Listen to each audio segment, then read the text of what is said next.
My greedy brother and sister kicked me out of our family's $90 million shipping company the exact day our parents passed away, forcing me to work as a low-level dock laborer.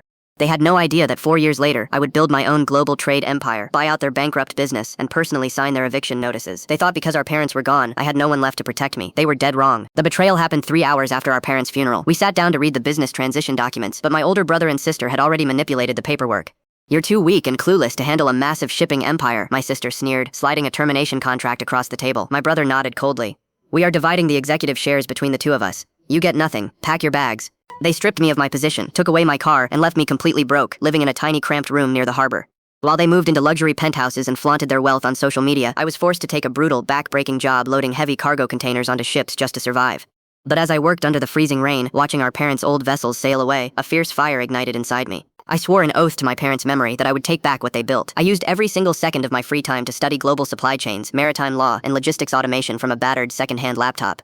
I slept only 3 hours a night, surviving on cheap instant noodles while pouring 20 hours a day into developing a highly efficient, independent digital freight routing system. I refused to back down. 3 years of non-stop, brutal hustling paid off. A major international venture capital firm noticed my software and invested $10 million into my startup. My new logistics company completely exploded globally. By the time I turned 26, my independent shipping firm was valued at over $100 million. I became a self-made tech and maritime tycoon, entirely through my own sweat, tears, and raw hustle. Meanwhile, my brother and sister completely ruined our parents' original company through pure greed, terrible investments, and lavish spending. Yesterday, their business officially went into foreclosure. I silently bought up all their bank debt, becoming their primary creditor. I called a mandatory meeting in the main boardroom, the exact same room where they had kicked me out years ago. When they walked in, they froze in absolute horror. They expected to see a bank representative, but instead they saw me sitting at the head of the long table in a flawless tailored suit. My sister's jaw dropped and my brother went completely pale. "You? That's impossible," he stammered, his hands shaking.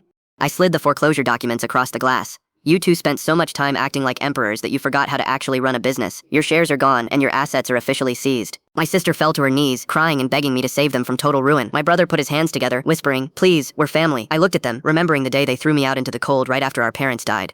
I stood up, buttoned my jacket, and looked down at them coldly. "You confused greed with ownership," I said. "Security, escort these strangers out of my building." I didn't waste another second looking at their tears. I turned my back on them, walked over to the massive glass window overlooking the harbor, and watched our parents' original flagship pull into the dock under my command. The empire was finally back in the right hands.